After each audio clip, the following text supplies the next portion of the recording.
Hello, good morning sa lahat. Samahan niyo po ako sa ating run number 32. So sa run number 32 po, ito po ay kasama pa sa ating 250 miles run challenge. So expect natin na baka makarun pa tayo hanggang 50 or 48 para makumpleto yung 250 miles. So yan, every morning pwede nyo gawin yan. Ako po alternate or minsan once a week. Hindi ko po kaya na araw-araw pag medyo masama panahon, may bagyo, hindi tayo nakakatakbo. So ngayon ay takbo ulit tayo para sa ating run number 32. Ayan, pa-warm up muna tapos bibilisan natin ang pagtakbo. So as usual, dito tayo sa ating Salvation Road, tatakbo. Ayan. Si nag-inquire sa atin, si Kuya Francis. Kuya Francis, shoutout sa iyo, Kuya Francis. Sana po makasali ka rin. Nag-inquire po siya sa atin kung paano tumakbo. Sa mga team Kapuso dyan, mga boys, girls, si Reynaldo, takbo po kayo para po sa ating kalusugan. Ayan, samahan nyo na ako guys, takbo na tayo. Hindi mababa na itong lalakad. Takbo na po tayo. Nakauna po yung ating Strava. At the same time, pupunta po tayo sa market para bumili ng feeds. Pagkain ng manok, sisiw, tsaka ng baboy.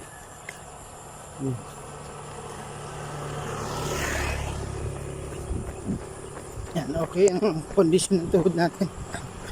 Flexible. Kahapon po nakatakbo rin ako sa aking run number 31. Run number 31.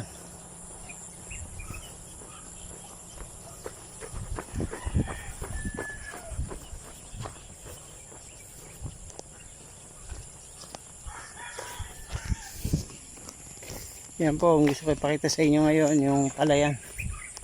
Makapal na po. Dito sa may bandang unahan ay marami ng bulaklak. Malapit ng bumunga yung mga palay. Takbo lang tayo guys, patay muna natin cellphone para makatakbo tayo na maayos. Yan na po, tatakbo po tayo dito sa tabing Riles. Ay wala pa naman dumadang tren.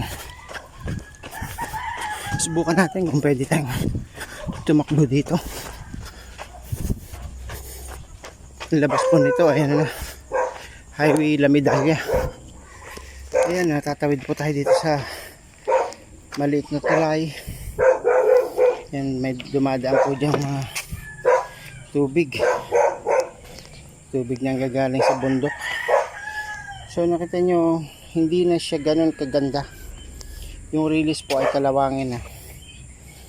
At yung kahoy na kumakapit ay hindi na nakasenter. So parang humihina yung tibay niya, no? Pag ganun. Ang kahoy po ay hindi na center. At may kahoy po na lumiit na. So yung pong ganito, unsafe na po yan. So yun po ang dapat asikasuhin ng PNR, yung mga tulay na ganyan. So dito sa ating run 31 ay binigyan natin ng pansin yung Riles na unsafe. Hindi na po siya safe, lalo na't yung tulay niya po or yung bridge, yung mga support niya na kahoy pinagpapatungan ng Riles ay unbalance, disorder, bulok na, tsaka parang kulang na sa kahoy. Yung tibay niya ay naliles. So yun ang gusto kong i-highlight ngayon, na dito po yun, tatakbo tayo dito ngayon sa Riles at lulusot tayo dun sa highway. So first time natin ditong tumakbo sa Riles, kaya lang ay mabasa po yung mga damo dahil sa hamog. Ayan, ito pa maluluwag na yung tornilyo. Maluluwag na yung tornilyo. So kailangan ito ng mga maluluwag oh. Ang kailangan po rito ay maintenance. So maluluwag yung tornilyo niya. Kailangan niya ng maintenance. Kahit bihira lang dumaan yung tren, hindi hourly, ay dapat ay ma-maintain pa rin yung tibay. At kailangan i-maintain sa mga dugtungan ng riles. Yun lamang po. Tinanawagan po tayo ngayon sa PNR management, no? Meron po tayong mga nakita dito na flow o mga hindi kaaya-aya, unsafe dito po sa riles sa may San Nicolas, Baco Camarines Sur. Ito kagaya po nito oh. Kulang na po siya sa kapit, no? Itong pinaka holder niya wala na, unlike dito may holder pa siya oh. Ba may holder, dito wala nang holder. So unsafe na yan. So pag ganyan, tuloy-tuloy na ganyan, nauubusan siya ng holder, eh pwede pong ma-accident, di ba? So nananawagan tayo sa mga pamunuan ng PNR na bisitahin ito pa o maluwag oh. Siguro meron naman silang maintenance na pumapasyal. Ito luwag din oh. Luwag ng riles. So tinatawagin tayo sa mga maintenance ng riles na patuloy na tignan at isigurado, kasi precaution po ay mas maganda kaysa sa cure. Yung preventive po ay mas mahusay kaysa sa repair, kung kailan tayo mag-repair ka nasira, so maintenance pa rin ang mahalaga. Ayan, let's go na guys, takbo na ulit tayo, hindi masyadong madamo at hindi mabasa. Mahaba pa yung bisikleta oh. Kaya niya pong tumulay sa riles using 3 wheels lang yan oh. Hindi siya nahuhulog. Ayun, huminto siya sa galit. Parang meron siyang gustong ayusin.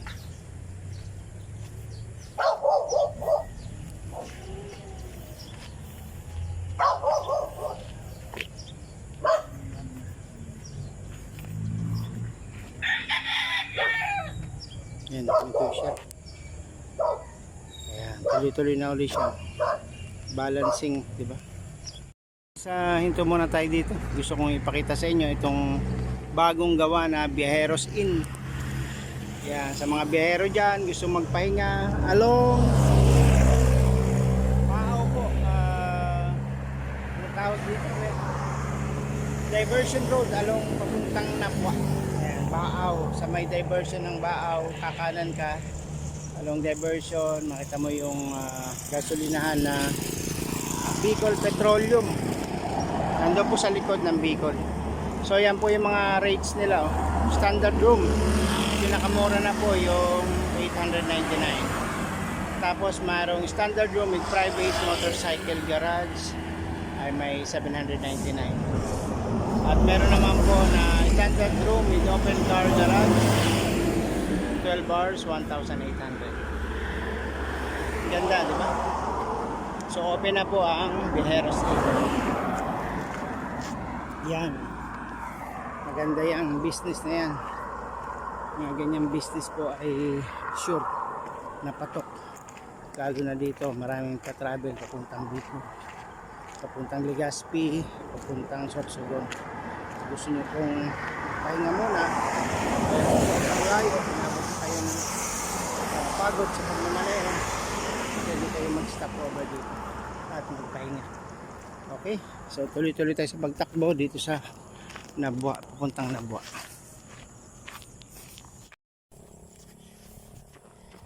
Stop po tayo. Medyo nag-iinit na yung katawan. So fast up, medyo bilisan natin. Malapit na tayo makatukol ngayon sa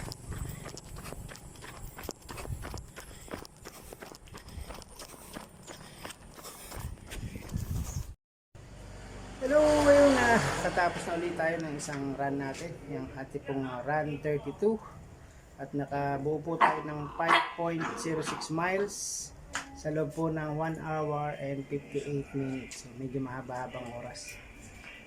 So yun guys, bukas po ay ang ating run na 33, abangan nyo po yan.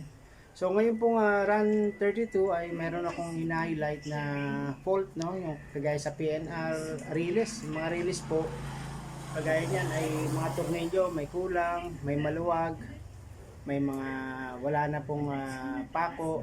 So medyo, or hindi lang medyo, talaga pong danger na po yan, unsafe na po for travel. Sana po ay asikasuhin agad ng PNR yung pong pag-maintain ng maayos na release or rail track ng PNR. Kasi po marami pong dumadaan dyan na train, no? Commuter train na po, dumadaan na po ang PNR train sa mula po ng Sipokot at papunta ng Naga, at meron din pong Naga papunta ng Legazpi, vice versa.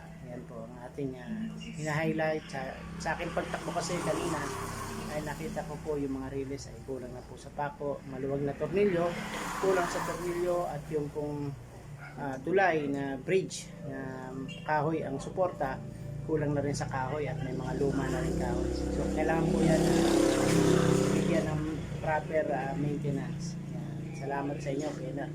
Ngayon po ay tatapos na po tayo. Kaya see you sa ating run 33. Please subscribe and like po. Bye.